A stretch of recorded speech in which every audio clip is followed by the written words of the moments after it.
Hello everyone and welcome back to the continuation of one of the greatest tournaments ever played by an individual human being. It is Maxime Vachier versus Fabiano Caruana, and this is round 7 of the 2014 Sinquefield Cup.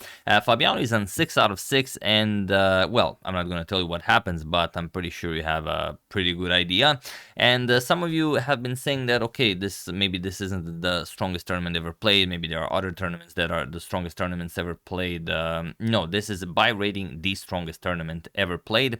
But if we could also discuss what is the strongest tournament ever played by the quality of moves that were played, because we do have engines now. It's very easy for an engine to analyze entire games, entire tournaments, and the engine can just give you, okay, this tournament, if you consider all the moves by all the players, has maybe was played at the strength of 2800, this one was played at the strength of 2750, 27, and so on. The problem is I don't really agree with the engine deciding those things, because I've seen the list and the engine's evaluation does not list this tournament even in the top 5. I'm not going to tell you which the top 5 are, because, well, that's a topic for a different video.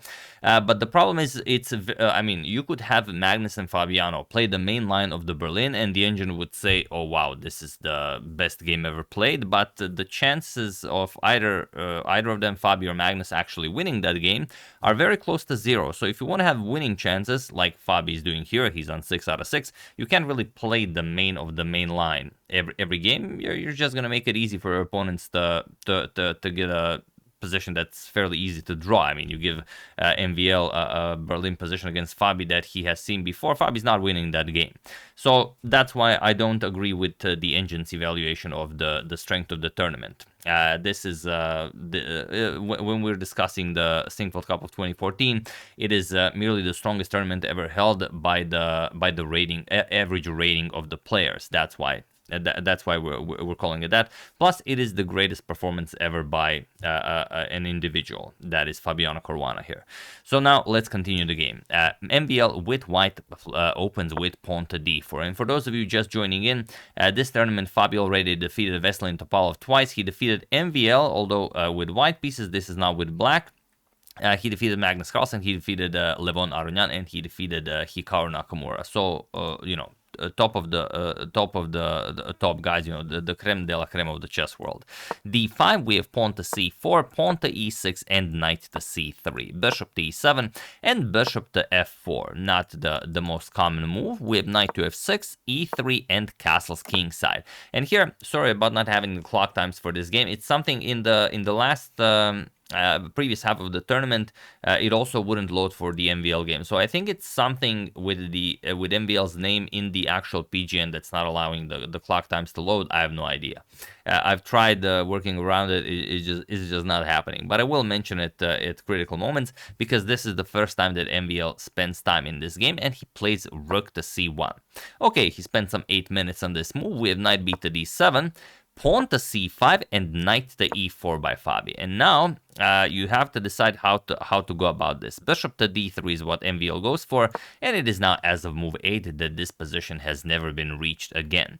And how can Fabi deal with this? Well, he could go for the very safe knight captures on c3. But if knight captures, b captures, and let's say pawn to c6, it's not very adventurous. There's not a lot that could happen. Plus, he also gives MVL this very, very strong bishop pair. The queen can easily come to h5. And even though you can defend it, it's a really ugly position. Like, you have to play g6, and after queen h6, you have to play e5. And okay, this is now very nice, but of course MVL would not play such silly moves. But you guys were probably interested in what happens if you just go queen h5, for the barbarian attack. Fabi went pawn to f5, and this is what I mean. If you ask the engine, okay, the engine prefers the line that we've just shown a lot more than this pawn to f5 move, but does it give you more winning chances against a human opponent? Probably not. So that is what I mean. We have knight to f3, continuing development, and now pawn to c6. And again, another long thing for MVL. This is 22-minute thing. He goes for knight to e5, and it is a very strong move, so obviously he had to work everything out. Knight captures on e5, bishop captures, and bishop to f6. We have bishop captures, queen captures, and now knight to e2. Avoiding unnecessary trades, we have pawn to e5 by Fabi, and now MVL should just play castles here, and that's it. It looks ugly, but again, it can be played without a problem, but he played queen to a4, and this is now a problem for him. The queen is just not where the queen should be, and you allow Fabi too much to work with, and Fabi goes queen to h4. Okay, you're threatening checkmate, so how can you defend this? Well, you could castle. I mean, it does look ugly, but if you castle, it can be played, but it's very hard. The knight can come to d2, e4, f4. The bishop comes alive. The rook has a very easy access into the game. So it just doesn't look like something that you should play. So he goes for g3 first, and Fabi plays queen to g4. And this queen to g4 is such a powerful move because it threatens a very nasty idea. Now, to give you an example of what Fabi is threatening here, we have to throw in an uncle move. Let's say pawn to a3, just to show you what Fabi's threat is. Fabi's threat is knight captures on f2. And now after king captures on f2, e4, you attack the bishop, and once the bishop moves, a nice queen to f3 check, attacks the knight, attacks the rook, but you're not even interested in that. You can even play pawn to f4, bishop to h3, and checkmate. There is nothing white can do about that. So what you would have to do after queen to g4 is play queen back to c2, but it just looks like a very weird move to play. Since you just played queen to a4, and then you would have to admit that queen to a4 was a silly idea, which a grandmaster never does. But yeah, you should do something like queen to c2, and now knight captures on f2 is no longer possible, because after captures on e4, white gladly gives back the piece. You just move the king away from the f file. E captures on d3, queen captures, and okay, black is a little bit better, but white will be able to hold this. However, after queen g4, rook to f1 by MVL, and now the situation on the clock is 10 minutes for Maxime, 45 minutes for Fabi. Knight to g5. Now the king is a little bit boxed in. Knight to f3 will be very ugly to face, and you should play knight to g1 to control the f3 square, and then face f4, and then everything that comes along. But MVL played king to d2, and now knight to f3 with check. Slight improvement could be pawn to f4, just sacrificing a pawn to get the bishop into the game. To give you an example, as you also might be able to use techniques like these in your own games. For example, now g captures on f4, knight f3 check, and only after the king moves, now you play pawn to e4. The bishop moves, you move the queen, put pressure on white's position, and after something like queen to d1, because the queen really doesn't belong on a4, now you bring the bishop into the game. So that's why the pawn sacrifice would be nice. But okay, Fabi played without it. He played knight to f3 check. We have king to c3, and knight captures on h2. We have rook to h1, and knight back to f3. So Fabi not looking for a brilliancy here. He's on 6 out of 6, and he's just enjoying a much better position with more time on the clock. And we have queen to a5. Hard to say why it was played. Probably if knight to g1, then you can give a check here and then bring the knight back into the game with knight e5, as the queen on a4 is undefended. So queen to a5, also maybe looking at queen to c7. We have queen to g5, and the d captures on e5. And now not capturing back, even though you could, like knight captures on e5, f4 does look nasty, but there's knight to c4. And I mean, white is better here, so you shouldn't play it, but yeah, you're not going to lose the piece. The problem is your position will just be terrible. Knight captures on a5, and now you're just going to double up on the h file, and there's nothing black can do about that. So that's why it's better. Queen to e7 by Fabi. We have knight to d4 offering a trade of knights, but now knight captures on e5, attacking the bishop, b3, and now pawn to b6, freeing up this diagonal to get the bishop into the game if needed. C captures on b6, and now pawn to c5. There was no way to avoid this. It was one way or the other.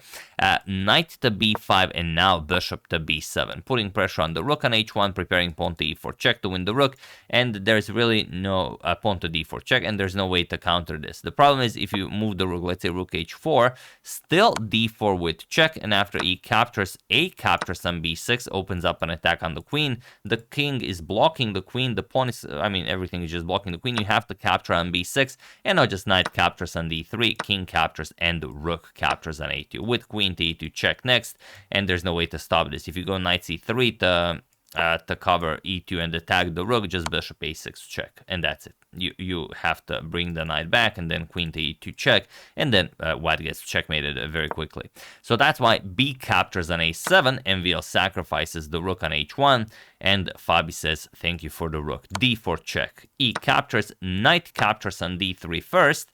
Again, you have to give up something. King captures, and the bishop captures on h1. And now if you look at the material, MVL is down a full rook, but okay, he does have a pass pawn on a7, a defended pass pawn, and he could also maybe create some other pass pawns. So we have queen to e4 with check, first rook captures on c5, queen to e4 with check, king to c4, and now queen to e2 with check, king to b4, queen to d2 with check, and the rook to c3. Of course, avoiding the queen trade, bishop back to c6. We have pawn to a4, trying to create another pass pawn, and Fabi says, no problem, I calculated this to the very end. Bishop captures, pawn captures, sorry, not pawn captures, king captures, and queen captures on d4. We have rook to c7, rook f to d8, and now queen to b6, offering a queen trade, but just rook to d5 with check, king to a6, and rook to d6. We have pawn to a5, trying to give up the queen as well to create another pass pawn, and Fabi just plays queen to d3 check, king to b7, and now queen to d5 check, and he was in this position on move 39 that MVL resigned the game, as there is nothing more to be done here. So from 6 out of 6, Fabi is now 7 out of 7 in the strongest tournament ever played. So absolutely incredible, and this is why I use the quote above the board. You know, that's what chess is all about. One day you give your opponent a lesson, the next day he gives you one.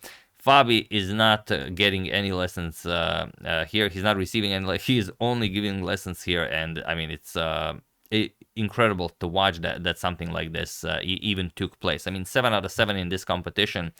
You know, I'm at a loss for words, but I would say unreal. Feels unreal. And here, okay, you resign. You will have to give up the queen, and even though, okay, you do get 2 connected pass pawns, and there's just no way to actually make use of that. Like b7, you can just give a nice check, queen to a4 check, then you're gonna capture on b7, on a7 with check, king to c6, and that's it. I mean, even if rook b8 and the check, you can just easily escape. There is nothing white can even try here. So yeah, brilliant stuff by Fabiano Caruana, 7 out of 7, and we're not stopping here. We're going to continue until the end of the tournament as he faces a very, very tough opponent. Next, he faces Magnus Carlsen.